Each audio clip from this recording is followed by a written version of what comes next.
Mesdames, Messieurs, bonjour. Très heureux de vous retrouver pour cette nouvelle émission Power Boost. Alors, dans cette édition, je vous parlerai bien sûr des nouveaux tracteurs Valtra. On fera aussi un point sur les nouvelles technologies, puis on essaiera de comprendre si le gel peut avoir un impact sur les courses et marchés. Top départ pour cette nouvelle émission Power Boost.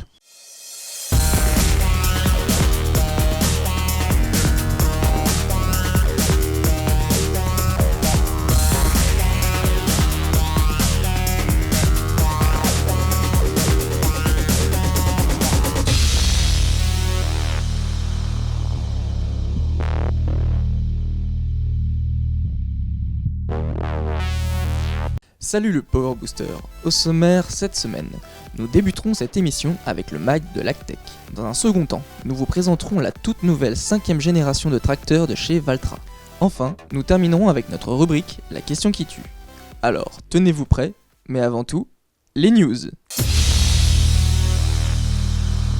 Vous avez besoin d'une mini-pelle ? Sachez que JCB fait évoluer sa gamme des mini-pelles de 4 à 6 tonnes avec 3 nouveaux modèles équipés désormais d'un moteur Perkins Diesel Stage 5 à 3 cylindres, à rampe commune et à 1,7 litres de cylindrée. Il est bien sûr turbo-compressé et développe 45 chevaux.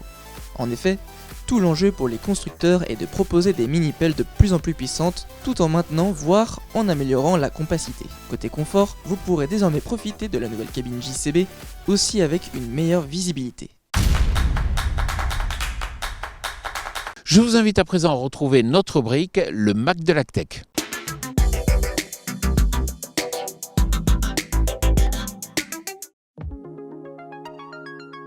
Réaliser un plan prévisionnel de fumure peut s'avérer complexe. Il faut apporter la dose idéale de fertilisants pour les cultures tout en respectant la réglementation, ce qui impose souvent une double saisie des données pour l'agriculteur auprès d'intervenants extérieurs.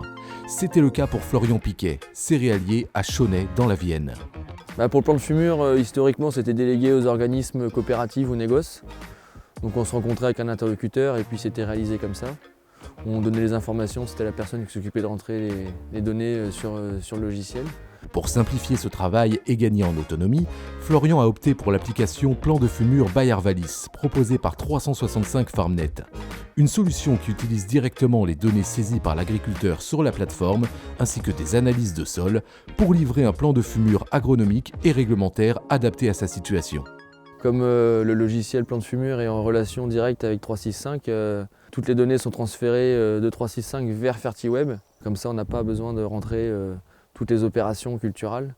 Tout se fait automatiquement. Et ensuite, dans le plan de fumure, il reste quelques opérations à rentrer. Et après, le calcul de dose se fait, en fait. Ça me permet d'avoir une visibilité sur ce que je fais, de savoir où je vais et ajuster au mieux les doses parcelle par parcelle. Et le fait de mettre ça en place maintenant, peut-être que ça va sûrement me donner un historique pour les prochaines années. Et plus on aura de données, et plus on saura où on va, Côté réglementaire, Plan de fumure by Arvalis a aussi intéressé la coordination rurale du Maine-et-Loire, à Chemillé en Anjou. Le syndicat propose depuis 20 ans de réaliser des plans de fumure pour ses adhérents. Mais leur logiciel devenant obsolète vis-à-vis des normes environnementales, il a fallu trouver rapidement une solution à jour sur la réglementation et abordable pour les agriculteurs.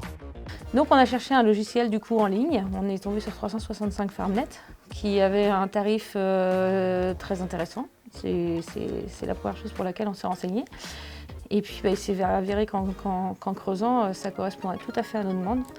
Au-delà de son prix intéressant, le logiciel simplifie les opérations pour Charline comme pour les adhérents. Un des points qui nous a vraiment intéressés, c'est la cartographie, qui permet vraiment de simplifier les choses pour les adhérents, d'avoir un visuel et qui évite de se perdre sur les noms de parcelles ou autres, comme sur notre ancien logiciel où on travaillait uniquement avec des noms de parcelles ou des numéros cadastraux, mais c'était assez embrouillant. Et puis au niveau de mes adhérents, il y en a déjà certains qui vont se renseigner pour essayer de faire leur saisie eux-mêmes sur leur smartphone. J'aurai juste à récupérer ces données-là et à les intégrer dans le plan de fumure. Ça permet d'avoir tout de répertorié dans un seul et même logiciel, d'une façon assez simple. Pour Charline comme Florian, Plan de fumure by Arvalis laisse entrevoir des perspectives d'avenir intéressantes. Je ne suis pas inquiète pour l'avenir. 365 va s'adapter aux évolutions réglementaires. Je pense que ça va faire que se développer avec toutes les informations qu'on recueille, les informations qu'il y a sur le terrain, etc. Ce que j'attends de 365 FarmNet, c'est d'avoir une traçabilité. J'enregistre tout ce que je fais et le jour où j'ai un accident de culture ou quelque chose, je suis capable d'aller savoir qu'est-ce qui a pêché au moment donné, quoi. Ça permet de gagner beaucoup de temps en fait. Enfin, pour exploiter au mieux Plan de Fumure Bayer-Wallis, il est possible d'être formé par le personnel de 365 FarmNet, comme ça a été le cas pour Charline avec Lydia Guérin, experte réglementaire de l'entreprise. Donc le plan de fumure Bayer-Wallis s'adapte complètement à deux utilisations, donc réglementaire, de l'autre côté agronomique. L'accès à la plateforme est gratuit. L'agriculteur peut enregistrer toutes ses interventions au champ, ses données de traçabilité gratuitement. Et ensuite, on a donc la partie plan de fumure qui, elle, est à un tarif de 10 € par mois.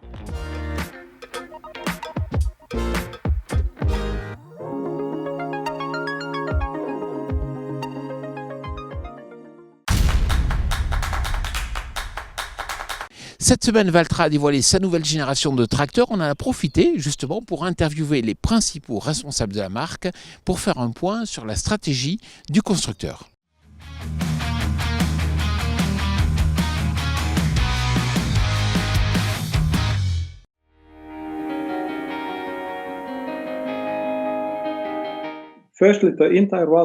Chez Valtra, nous mettons notre client au centre de toute notre démarche afin de lui offrir la meilleure expérience client. Grâce à notre studio Unlimited, nous pouvons répondre à toutes ses attentes, tant au niveau des caractéristiques du tracteur que des options. Notre second atout, c'est de nous appuyer sur un réseau capable de nouer un lien étroit avec chaque client. Le troisième atout, c'est bien sûr la qualité de nos tracteurs. La 4e génération a déjà connu un vif succès. La 5e génération que nous lançons est encore plus performante et technologique.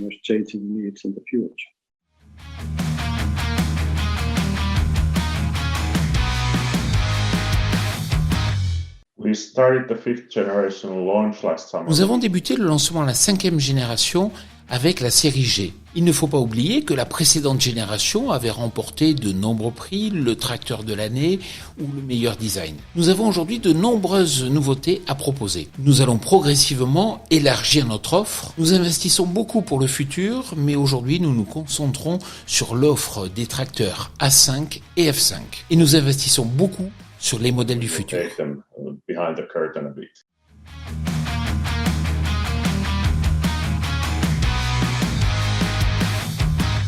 Le Green Deal est une étape importante pour les agriculteurs européens. Ce que l'on appelle la Smart Agriculture est un levier stratégique important qui permettra d'atteindre les objectifs de durabilité. Faire appel au guidage GPS, à la solution TaskDoc ou à tous les outils de l'agriculture de précision œuvrent d'ailleurs dans ce sens. On peut aussi agir très en amont. Ainsi, nous avons été les premiers à proposer un carburant 100% renouvelable sur tous les tracteurs neufs quittant notre usine finlandaise. Nous avons été aussi précurseurs avec notre offre de moteurs et de transmission reconditionnés. Pour aller encore plus loin, nous savons qu'il nous faudra encore et toujours investir sur de nouvelles technologies. Valtra is on the right track.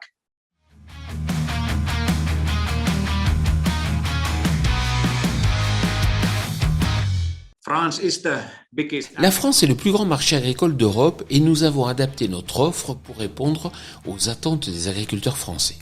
C'est aussi notre premier marché, c'est pourquoi nous mettons les producteurs français au cœur de nos préoccupations et nous écoutons leurs demandes. Ce n'est pas toujours facile de transposer les progrès techniques sur le marché.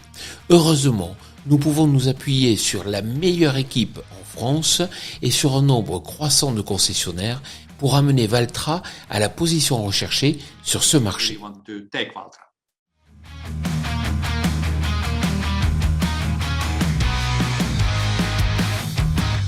Aujourd'hui, la gamme est encore plus complète avec encore davantage d'options et ce qui nous permet de toucher encore davantage de concessionnaires.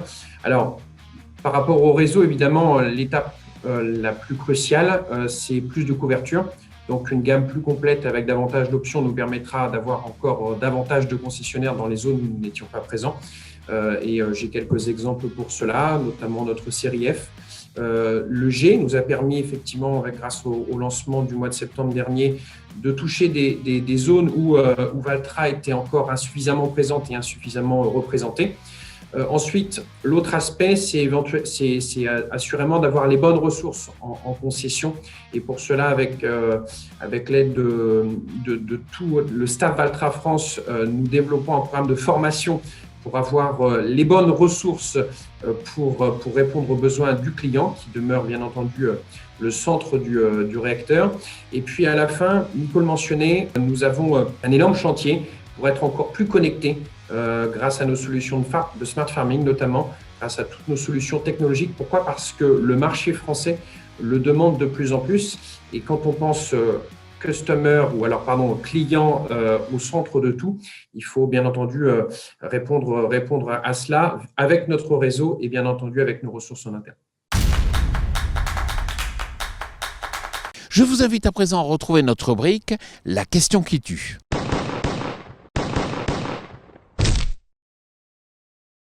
Le gel va avoir évidemment un impact sur les productions agricoles. Difficile encore à ce stade de mesurer réellement l'impact, notamment sur les céréales.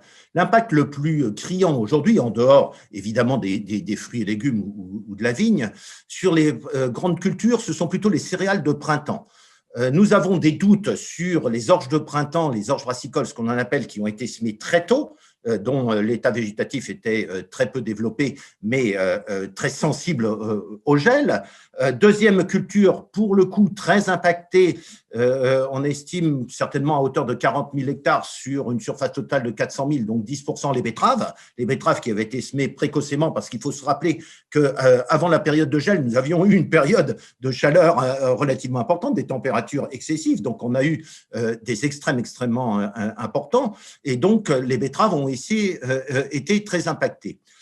Troisième culture qui aura été impactée, c'est le colza, avec, selon le stade auquel ils étaient, le colza est extrêmement sensible au gel lorsqu'il est en fleurs, donc les floraisons précoces, on peut dire certainement peut-être sur l'ouest de la France ou sur le sud-ouest de la France, bon, ce ne sont pas les plus grandes régions de production de colza, mais quand même ont été aussi impactées. Là, difficile aussi de dire quel aura été l'impact, parce que le colza est quand même une plante qui est aussi un peu résistante au froid, et lorsque ce froid arrive en début de floraison, on sait que la plante a capacité à refleurir derrière. Donc difficile, mais un impact certain sur un marché du colza qui est déjà extrêmement haussier, qui reste extrêmement haussier de par le fait que nous allons être extrêmement déficitaires au niveau européen en colza, puisqu'on estime que l'Europe va devoir importer 6,5 millions de tonnes d'oléagineux, de cet oléagineux pour la prochaine campagne. Donc je dirais impact certain sur le cours des huiles, sur le cours du colza. Sur la betterave, même si ça touche 10%, un impact relativement faible parce que ce n'est pas la betterave qui fait le prix du sucre au niveau mondial. Sur les orges brassicoles, un petit peu de joker, sachant que les orges brassicoles, c'est un marché qui est un peu déprimé de par la Covid parce que, évidemment, la consommation de malt et de bière est en baisse. Pour finir, n'oubliez pas que vous pouvez découvrir chaque jour sur notre chaîne YouTube de nouvelles vidéos. N'hésitez pas donc à vous abonner. J'espère que cette émission Power Boost vous a plu. Je vous souhaite une excellente semaine.